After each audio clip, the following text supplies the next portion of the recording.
Há momentos em que nosso corpo percebe o que nossa mente ainda não compreendeu. Um desconforto sutil, quase imperceptível, se instala quando estamos diante de alguém cuja presença não parece coerente com sua expressão externa. As palavras são educadas, os gestos são apropriados, mas algo dentro de nós recua. É o alarme silencioso da intuição.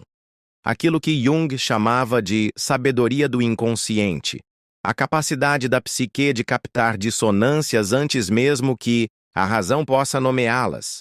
Essa sensação não é paranoia, é percepção profunda. É o primeiro sinal de que há uma incoerência energética entre o que se mostra e o que se é. Segundo Jung, o verdadeiro perigo não reside no mal que se revela, mas no mal que se oculta sob o disfarce da virtude. O mal negado, aquele que não é reconhecido nem assumido, se torna ainda mais perigoso justamente por agir fora do campo da consciência. Pessoas que acreditam sinceramente serem boas podem agir com crueldade, convicção e senso de justiça, sem perceberem que estão encenando uma bondade construída sobre negação.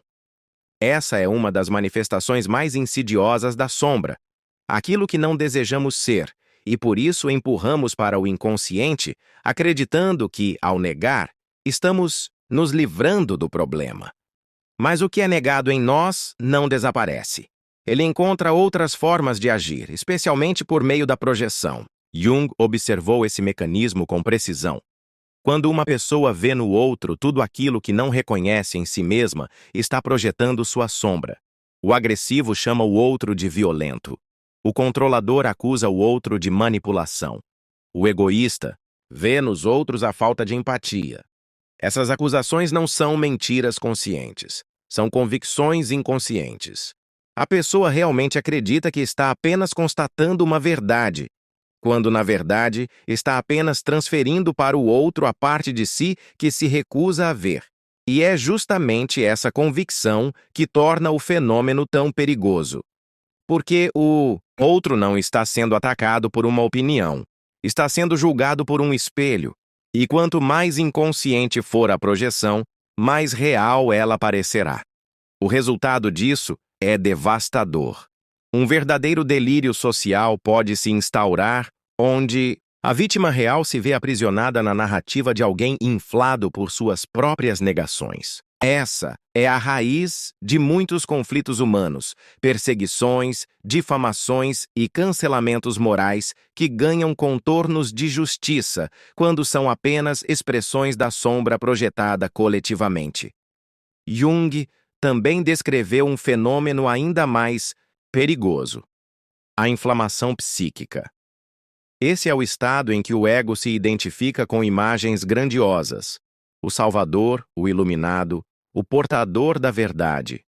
O inflado não apenas acredita que está certo, ele acredita que é um instrumento do bem maior. Sua certeza é absoluta, sua missão inquestionável, e por isso sua atuação é sedutora. Ele parece seguro, convincente, magnético. Mas essa segurança não vem da lucidez, vem da identificação com um arquétipo. E quanto mais identificado, mais o ego perde a capacidade de escutar, contemplar ou duvidar. A esse fenômeno se soma o poder da persona, a máscara social que todos desenvolvemos para viver em sociedade. Ela é necessária sim para navegar o mundo, mas se torna destrutiva quando alguém acredita ser a própria máscara.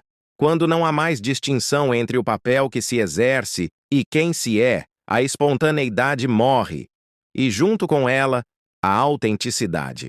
Jung alertava que quanto mais rígida for a persona, mais sombria será a sombra acumulada por trás dela.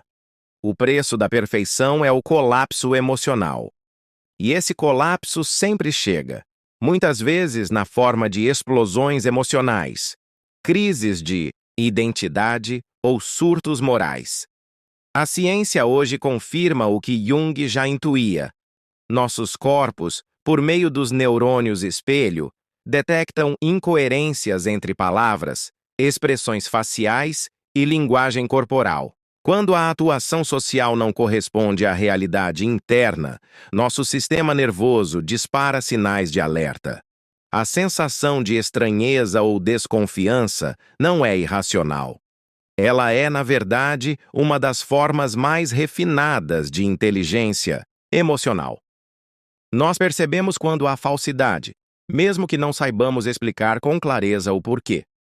O problema se agrava quando a persona inflada é tomada por um arquétipo. Nesse estado, a pessoa deixa de ser um ser humano com dúvidas, contradições e vulnerabilidades e passa a ser a encarnação de uma ideia absoluta. Ela não tem mais uma opinião, ela se sente portadora de uma missão divina. Isso é o que Jung chamava de possessão arquetípica. Não estamos mais diante de um indivíduo, mas de uma energia arquetípica que tomou controle da psique. E quanto mais isso se prolonga, mais difícil é resgatar a consciência individual. Esse é o terreno fértil para líderes autoritários, mestres espirituais manipuladores e terapeutas abusivos. Com o tempo, a energia reprimida começa a vazar. O colapso psíquico chega. Aquele que parecia perfeito desmorona. A imagem cuidadosamente construída se rompe. É o retorno da sombra, a força psíquica que exige reconhecimento. Ninguém escapa disso. Quanto maior a repressão, maior será a intensidade da queda. Porque tudo o que é negado clama por integração. Não há luz que seja plena sem sombra. E não há verdade que suporte o peso de uma imagem falsa por muito tempo. Quando a sombra é projetada não apenas em indivíduos, mas em grupos, instituições ou ideologias, o resultado é o fanatismo. A convicção cega de que nós somos o bem e eles são o mal. Essa dicotomia simplista é o sintoma mais óbvio de uma psique inflamada. O mundo começa a ser lido em preto e branco. Nenhuma ambiguidade é tolerada, nenhuma dúvida é permitida. O outro deixa de ser um interlocutor e passa a ser um obstáculo. E é nesse ambiente que os julgamentos apressados, os linchamentos morais e os delírios coletivos encontram espaço para florescer. Talvez o maior perigo esteja justamente na ilusão da pureza moral. A pessoa que acredita profundamente em sua própria bondade torna-se incapaz de reconhecer seu potencial destrutivo, e por isso se torna uma ameaça inconsciente. Ela age em nome do bem, mas faz o mal. Ela acusa para não se responsabilizar. Ela destrói em nome da verdade. Esse é o perfil mais perigoso segundo Jung. Não o perverso que sabe o que faz, mas o inconsciente que acredita estar salvando o mundo. Diante disso tudo, Jung não nos deixou apenas com alertas, mas com um caminho árduo, mas transformador, o da integração da sombra. Integrar a sombra não significa aceitar o mal ou justificar comportamentos destrutivos. Significa apenas deixar de fingir que somos apenas luz. Significa reconhecer que somos capazes de raiva, inveja, controle, orgulho, e a partir disso, poder escolher. O que é inconsciente age por nós. O que se torna consciente pode ser transformado. Todas as tradições espirituais falam disso. O budismo tibetano ensina a transformar veneno em remédio. A alquimia fala da transmutação do chumbo em ouro. Os místicos cristãos veem nas quedas morais uma oportunidade de reencontro com a humildade. E hoje, a neurociência comprova que, ao integrar conteúdos reprimidos, criamos novas conexões cerebrais que fortalecem a empatia, a regulação emocional e a autoconsciência. Integrar a sombra não nos torna santos, mas nos torna menos perigosos, para os outros e para nós mesmos. O verdadeiro sinal de maturidade não é a perfeição, mas a honestidade. Não é a retórica da pureza, mas a consciência da própria complexidade. E quem começa a trilhar, esse caminho carrega algo muito raro. Humildade sem autoabandono, autoridade sem autoritarismo, força sem negação da fragilidade. Essas pessoas não precisam convencer ninguém de sua bondade. porque estão em paz com sua própria sombra. No fim das contas, a pergunta mais importante não é sobre os outros. É sobre si mesmo. Quantas dessas sombras você já reconheceu em alguém?